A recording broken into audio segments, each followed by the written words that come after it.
Good morning. Good morning. Today we're gonna deal with Mechtild this morning, Mechtild of Magedburg, and this afternoon with Gertrude the Great. They are both of Helfta, and both their life and teaching are in the context of community. So we'll talk about Helfta a bit too, but also this is sort of a communal day. So I wanted to begin this morning with a chanting. And it's a different kind of chanting that can only be done in community. We use this during our contemplative prayer retreats. It's not a chanting, the chanting has nothing to do with melody or harmony. It has nothing to do with timing. It has everything to do with vibrations. This is the kind of chanting that's the other side of silence. I think of it as just letting sound erupt from your toes and letting the sound go through the energy of your body, awaken the energy of your body, and open your chakras. We chant on one word, shalom, and get that vibration of the M at the end of it. We chant with our own breathing. So everybody's on their own timing, everybody's on their own note. You don't think about a note, just let a shalom come out of your gut. One of the things about this chanting is that you do it in a group. And that your energy, as you're awakening your own energy, it also supports the energy of the group. So I'll start this, just come in, just try to be in the experience and focus on the vibration. Take a breath and come right back in. And then we'll chant on Shalom until I ring the bell.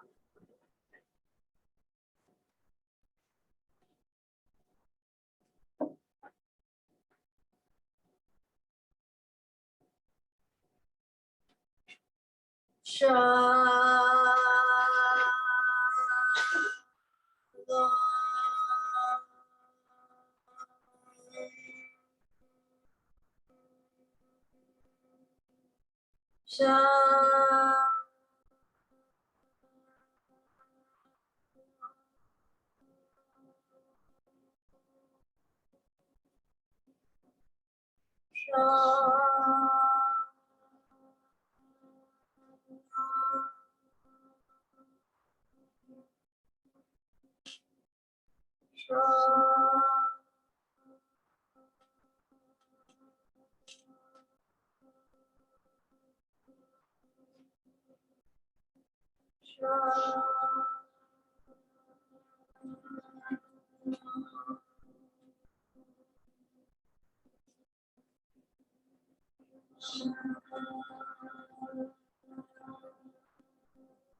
Shalom.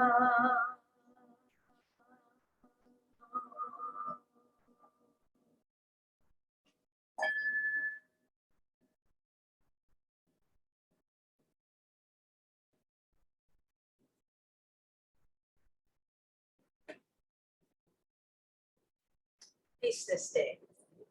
Peace this day. Amen.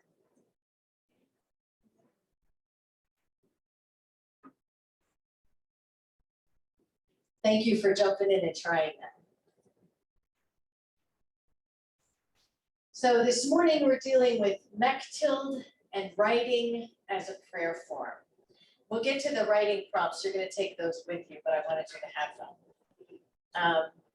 First, to talk about the era that both Mechtild and Gertrude lived in. In 1215, the Franciscans were recognized by the Lateran Council.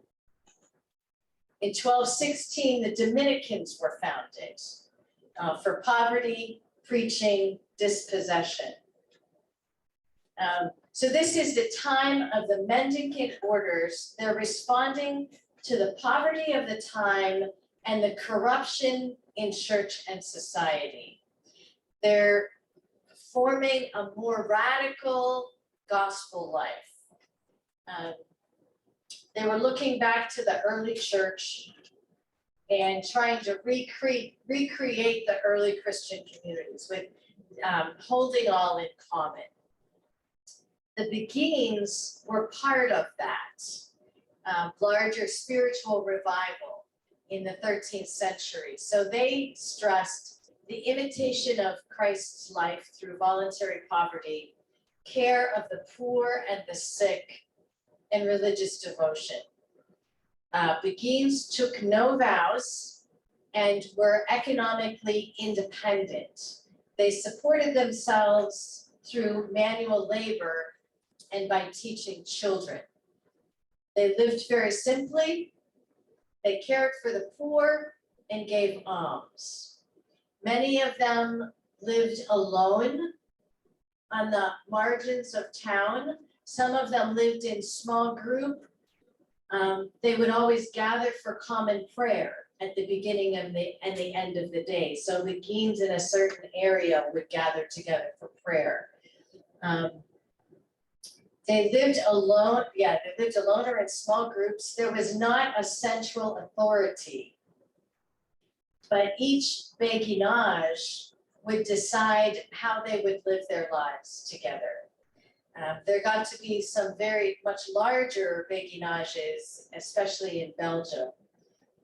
In Bruges, there's one of them still, there are some that are still alive today.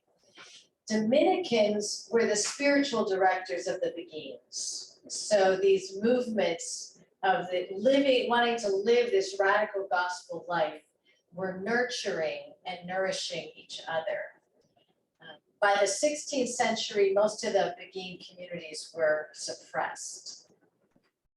Mechtild was born very early in this era. She was born in 1210. So 5 years, she was born 5 years before the Dominicans were founded. She was born of a noble family in Saxony. When she was only 12, she received such a powerful experience of the Holy Spirit that from that moment, she saw all things in God and God in all things. At the age of 20, she left her family and lifestyle and joined the Beguines. Years later, she became a Dominican tertiary as well. She had a serious illness, and after that time felt moved to begin writing down her visions and her experiences, her prayer experiences with God. The book that we have of her writings is called The Flowing Light of the Godhead. It's actually very disconnected composition of varying lengths that she had written out on just basic loose leaf paper, and then they were compiled later. Some of it she dictated, as we'll talk about later. So she wrote spiritual poetry, she wrote prose, she wrote songs, she wrote allegories, practical advice on daily conduct. So her writing, she had a lot of writing forms. And she also described her prayer experiences. She very intentionally wrote in the Low German. That was the language of the poor of her time. She knew Latin, but did not write in Latin. She is considered a love mystic. On the back of the handout for today that you received has some of her love poetry. It's just really beautiful, mystical writing, but it's very affective, and it's love poetry. This is the handout that you don't have yet. Her writing really talks about this mutual craving between God and the soul. One of them says, "God, you are constantly lovesick for me." I don't know about you, but I don't often think of it, think of God as being lovesick for me. But she had this really strong sense, and that yearning, the yearning of the soul for God, and she also felt God's yearning for us.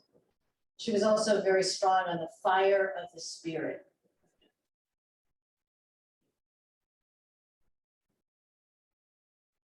She was also,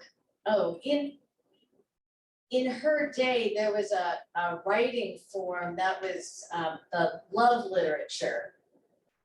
And her writing about God is very much in the form of the love literature, the secular love literature of her time.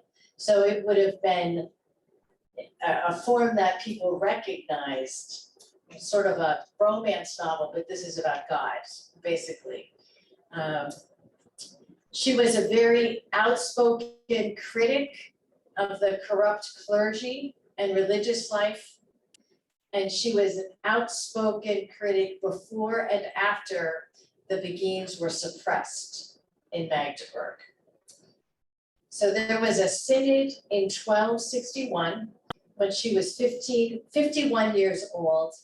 The Archbishop of Magdeburg revoked the right of the Beguines to self-governance and placed them under the authority of the local clergy. Their relationship with the Dominicans, their spiritual advisors, were suppressed. Mechtild was very strong in denouncing this. There was ample cause for enemies. There was ample cause for her enemies among the clergy. She was a woman writing theology, so she was suspect. She wrote in the Low German, and she was brutal in her attacks on corruption. So she was denounced and severely criticized, denounced as a heretic, and threatened with the burning of her writings. She became aware that there was a plan to burn everything that she wrote after she died. It was at this time, so she's over 51, elderly, frail, sickly, and nearly blind. And she reached out to the monastery at Helfta for refuge and also to preserve her writings. She wanted to go somewhere that her writings would be preserved. And that the sisters at Helfta took her in. They had Dominican spiritual advisors. So there would have been some common relationships in Helfta.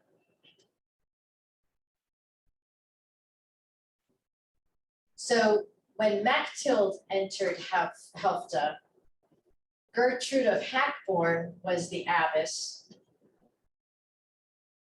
and her blood sister Mechtild of Hackborn was in the community, and so was Gertrude of Helfta, later Gertrude the Great. Mechtild died at Helfta in 1285. So a little bit more about Helfta. Some scholars refer to Helfta as Cistercian, since it was founded by 7 sisters from a Cistercian monastery. They followed the rule of Benedict and the constitutions of Citeaux, as Cistercians did. However, they could not have officially been Cistercians because the year before they were founded, the Cistercian men had officially decided that no more women's communities would be founded. They had Dominican chaplains and teachers. So Dominicans were their spiritual advisors. They were not quite a regular canonical community, in other words. So in the time that they lived, the Cistercians didn't claim them and neither did the Benedictines, and now we both claim them. But they were a strong women's community. What we do know about the nuns at Helfta is that they were highly educated, they were creative, and their monastery became an important spiritual center where mysticism flowered. 4 of their community members, the writings of 4 of them are still known today, and that's Mechtild of Magedburg, Mechtild of Hackborn, Gertrude of Hackborn, and Gertrude the Great. There's another level of their story that's about their connections with each other, especially the 4 who are still well known. The community that they formed and that formed them is a lesson in the Cenobitic life and in our support for each other as we live our spiritual life together. Gertrude of Hackborn was a natural leader. She was elected abbess when she was 19 and served for 40 years. She was beloved by the sisters and remembered for generations as being encouraging and determined and brave. This was a very difficult time. The community had quite strong poverty. It was difficult for her to find fresh water for the nuns, to find food. The monastery was frequently also targeted by thieves and local militias. So this is a time in the area when the local fiefdoms would have conflicts over borders and property, and they would raise up militias, hire militias, and sort of go marauding into other people's territory. And part of this was to desecrate holy sites. So at least 3 times when Gertrude was abbess, the monastery was overrun and ransacked by these local militias. One time the violence against the nuns was so severe that the baron who hired the militia was excommunicated. So they lived with suffering. But they also, that's not really what they wrote about. What they wrote about were the many beautiful things about their community. About their growth, about their education. They were strong in their education for children. They received guests. The nuns were encouraged to study Latin, to study theology. So they had a reputation as a powerhouse of prayer and writing. And it's clear that that was really enhanced by Mechtild of Magedburg, by Gertrude of Hackborn's decision as prioress to receive this beguine, who the clergy were after, to burn her work. She was old, frail, and blind, and they received her to care for her for the rest of her life. She became a very important mentor to the younger sisters, and they would take dictation from her. So at this point, she's almost blind, she can't write, but she continued to compose.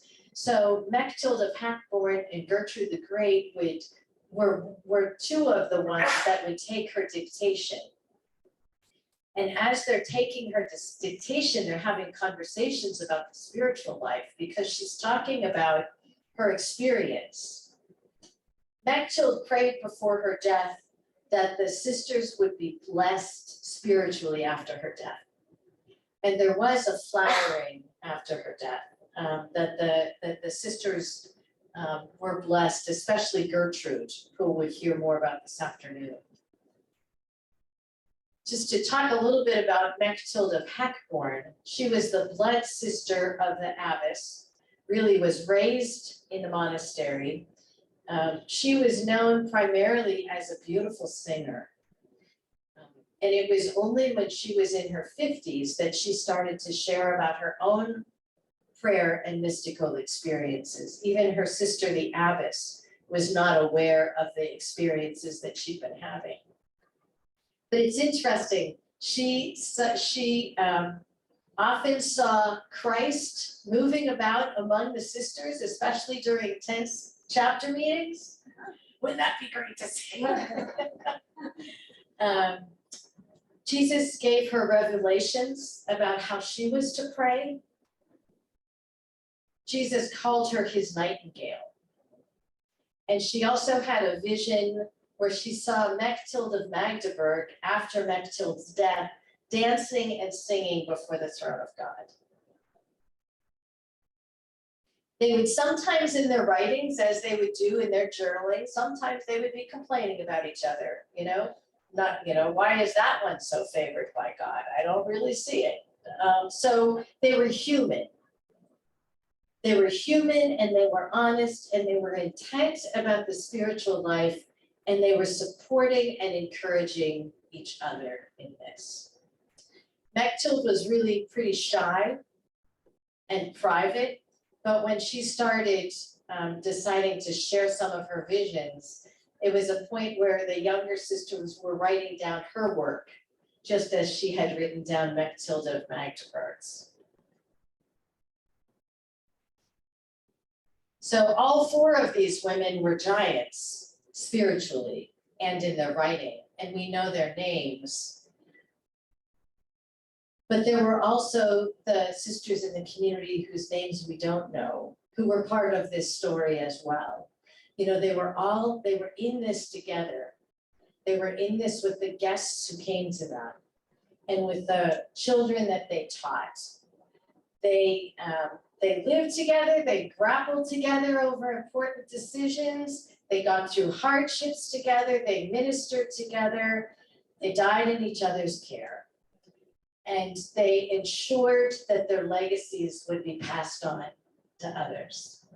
So it was really the sisters of that community that saved the writings of those women. It's really, a beautiful model. I think they would want it to be a beautiful model for us in our life today. And not just for us as professed sisters, but as oblates and associates as well. This is the Benedictine life that we share with them. So the prayer form that I connect with Mechtild is writing, because it was very important to her prayer, and it seems that writing was cathartic for her and an important way for her to share her experiences and also to teach others. Writing can be a prayer process, right? It's a prayer form. We know about journaling. There's also free writing. There's koans, poetry, anything. Often our writing is just for ourselves. It can be a tool that leads us to deeper reflection and self-awareness. So today I have writing prompts for you that were developed by Mary Lou Kanacki, who was a master writing teacher to both children and adults. And she would put these are some of the writing prompts that she originally put on her blog on Monasteries of the Heart. So she had an old monk blog, Old Monk. So she would, with these writing prompts, she would take someone else's poem and then write a poem in response in imitation of their poem. So I gave you 3 possibilities, and just play with this. Remember, you want to be free with this. So follow your heart and be free. So the poem Homesick by Helmut Heisenbudel, I did not give you his poem, I gave you Mary Lou's imitation. But the writing prompt for this is write down the word for. Maybe write down the word for like 10 times. And then just start writing. What are you homesick for? And see what comes up. It can be a cathartic process. The second one is using Prayers to the Earth by Nancy Wood. And I gave you again Sister Mary Lou's imitation. Earth, teach me. And for this one, you could go outside for 5 minutes and see what you see and hear and feel and smell. Just listen with the heart for what the earth might be teaching you. And then the third poem, I gave you the poem Remember by Joe Harjo, which is on your paper rather lengthy. And then Mary Lou suggested instead of, Joy Harjo does sort of a global remember, you know, sort of the overarching life memories. Mary Lou's suggestion was to take a calendar and look at the last year and to jog your memory and then write remember. And what are the things that stand out for you? What are the things that moved your heart as you reflect on the last year? And for us on retreat, it might be helpful to look at the last year since the last retreat. You know, what has this past year been? What stands out? Maybe the major things, but also maybe the ordinary things. And sometimes just as we start writing, remember, other things come. And we get new insights, new reflections, new learnings.